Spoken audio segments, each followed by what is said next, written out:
Yo, what's going on, guys? It's your boy. Welcome back to another video. The Teenage Mutant Ninja Turtles find their way back onto the big screen and back into cinemas with the newest release, Teenage Mutant Ninja Turtles Mutant Mayhem. Let's talk about it. Modern movie review.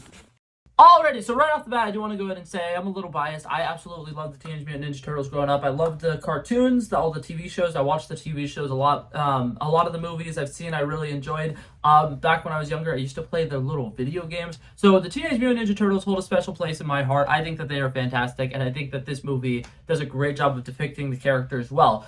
So to dive right into it, I'm going to go ahead and give a slight spoiler warning because I am going to get into some of the things that happen towards the end of the movie that are kind of like big twists, kind of big reveals, and I want to go ahead and say right off the bat, if you don't want this movie spoiled for you, stop watching. It's okay, you could save this later. But that being said, we're going to go ahead and dive right into this. So, right off the bat, I want to go ahead and say this. The people who created this movie were geniuses for letting the Teenage Mutant Ninja Turtles be played by teenagers, getting a group of boys together who were able to kind of get to know each other and become really close friends, because this entire movie, the Teenage Mutant Ninja Turtles really feel like a group of teenage boys. They feel like they definitely could be brothers. They definitely feel like they know each other well enough that they're best buds. They literally are so close together. They have that tightness, that bond. They're able to give each other crap for certain things, and they're able to really make fun of each other really well in this, and I think it's fantastic. I think that the humor in this movie works incredibly well because the casting decision to make these kids actually people who are around the age that the characters are supposed to be.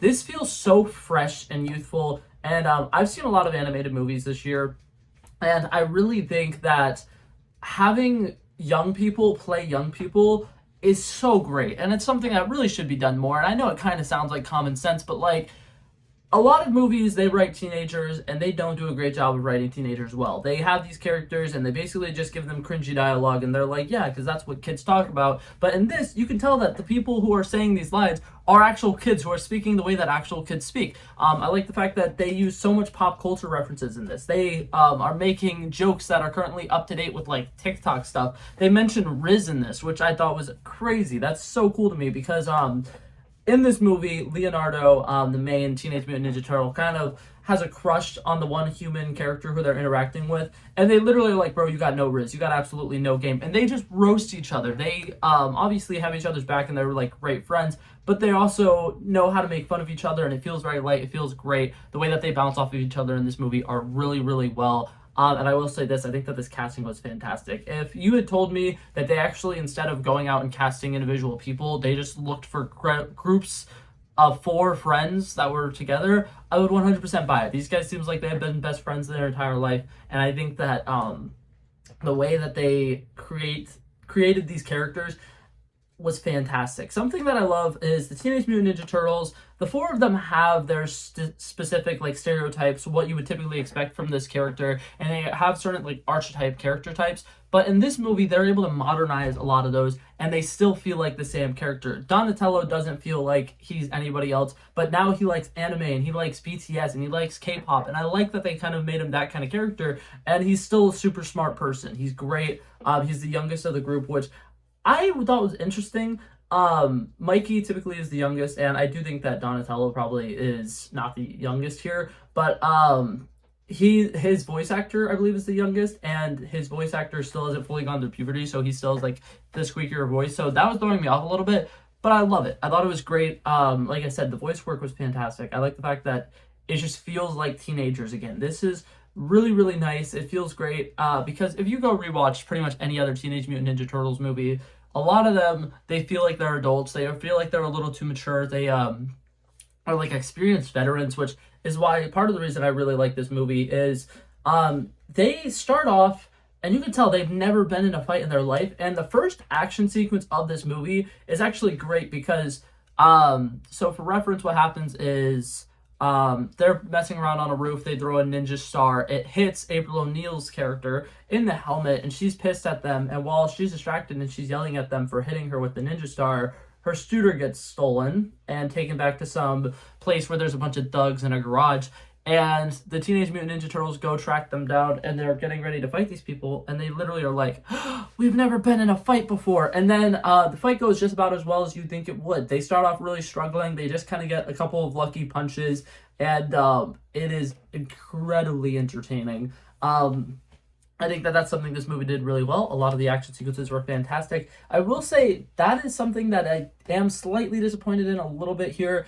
The action sequences weren't as fleshed out as I was expecting them to be. We didn't really get a lot of moments with each of the individual characters using their iconic weaponry, which is fantastic. Like, it's fine. This is their first outing. I'm sure in the future movies we'll see them a little bit more. But it was something that I thought was a little interesting was there was a lot of action in the movie, but I feel like the one person who actually gets to show off their action chops was Master Splinter, which was like fine. It worked for the movie. I thought it was great.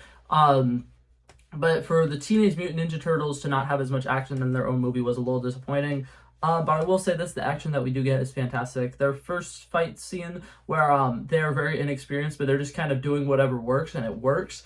Fantastic. I love it. They have a little montage sequence where they're going off of like little hunches that April O'Neil has found for them, where they're trying to find Superfly. And she's like, you need to track down this person, that person, or this person. They've all worked for him or whatever. And they play the song No Diggity as they montage through these guys fighting 3 different groups of goons to get to one main person.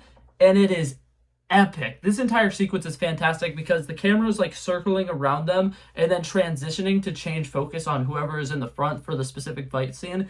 And the way that they transition it is fantastic. The action flows so smoothly. The song in the background is not like a super upbeat song. It's something that's just like or whatever. And it's slowly panning and following with them as they wipe out hordes of people down an entire hallway. That action sequence is fantastic. I absolutely loved that. I loved the use of the music in this movie. They use a lot of 80s hip-hop, which is fantastic. Vanilla Ice has a song on this. Great. They play a song with Gucci Mane, Superfly. I believe the song's called like Castle in the Sky or something like that. But it's just a song where it's just like, I know I'm super fly, I know I'm super fly, and I know I'm super white, trying to sing that for you guys. But like, I'm not trying to get copyright striked, or I would play the actual song.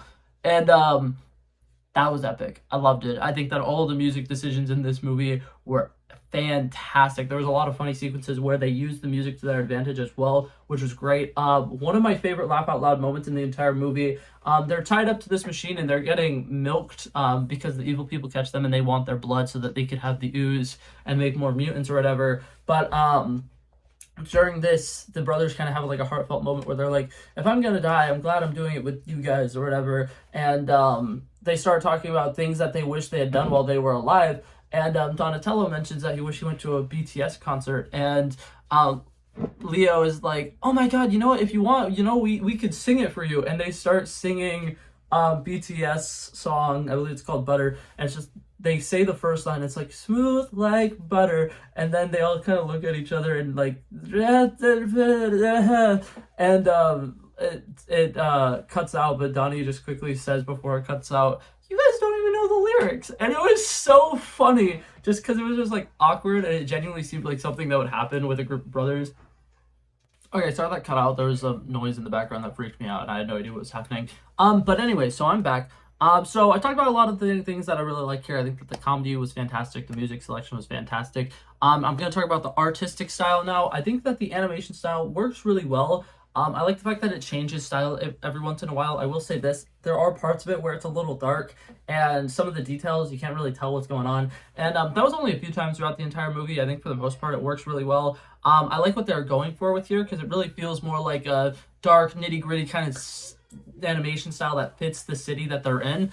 And then another thing that I want to mention is at some points they're like explaining the backstories of things that happened to them when they were younger. And then it literally switches to little color pencil-esque like drawings on a little piece of paper, and it's really cute. I love all the different things that they did with the animation. I really love that animation this year has decided to dive back and kind of try changing the game a lot, because animation is so cool. There's so many different things you can do with animation that you can't do in real life, and for the longest time animation was trying to get more realistic, looking more lifelike. We want it to look like real life, and stuff like The Incredibles, where they're like, we want our humans to look a lot like real humans. And it's like, that's cool and all, but like, animation could do so much cooler things. And the fact that they've just been trying to make everything hyper realistic has been kind of bothering me. So this was very refreshing. I love the kind of artistic renaissance that animation movies are going through right now, and I thought that it looked fantastic.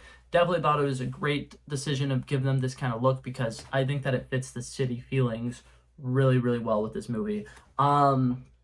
So I like that. Now to start talking about the other mutants. This was a very ensemble cast, and I know that it was definitely advertised to be like, oh my god, here's all these awesome big name actors. They're going to be playing characters in this. And I wanted to talk about how I think that wasn't necessarily the best decision to have this massive ensemble cast.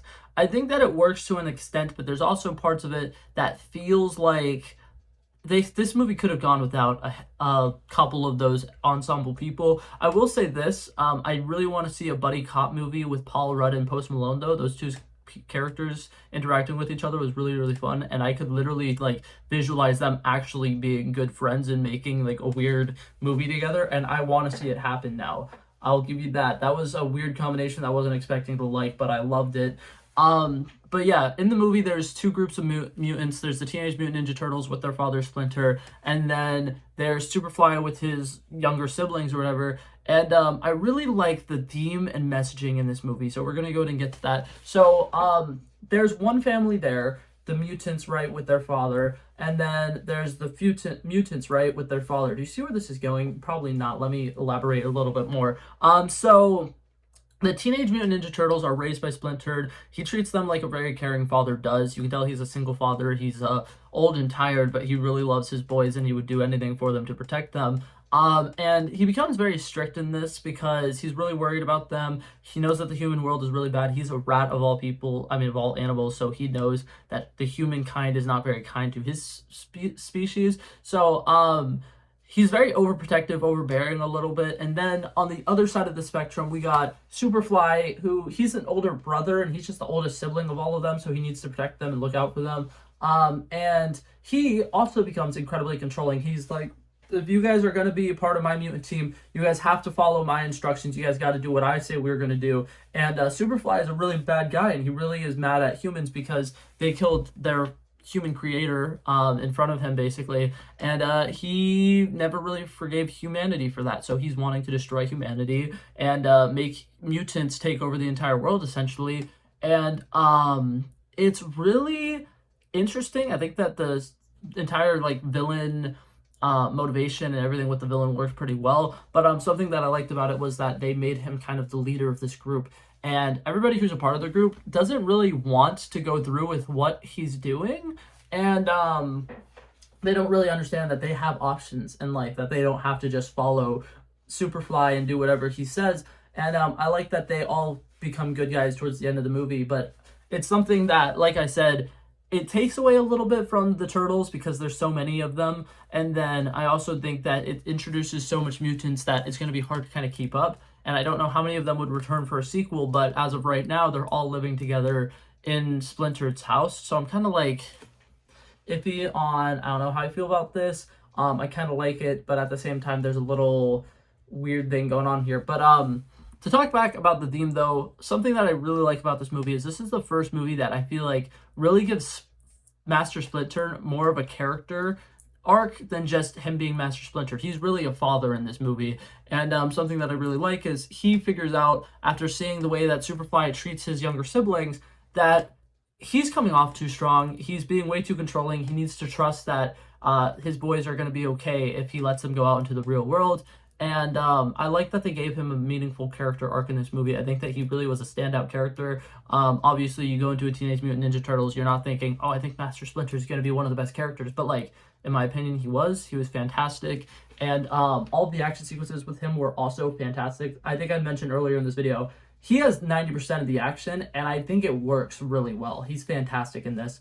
But yeah, so that's those themes for Master Splinter. There's one other theme that's really huge in this movie that I feel like is a great message, and I'm really glad that they brought this into perspective. They meet the Ninja Turtles are turtles, and they really want to join human society. They enjoy human culture. They are on social media like regular teenagers would be.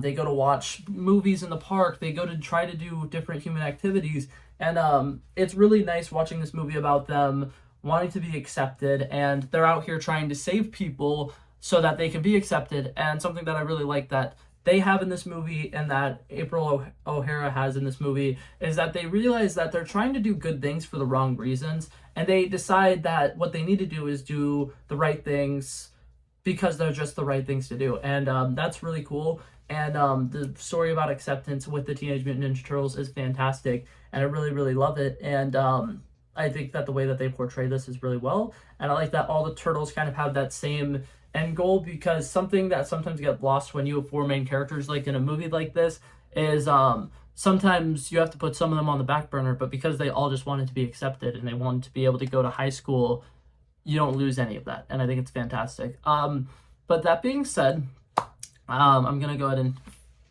wrap everything up with my final thoughts and give you guys my number rating for this movie. Personally, I absolutely love this movie. This is one of the best times I've had in the theater in recent months.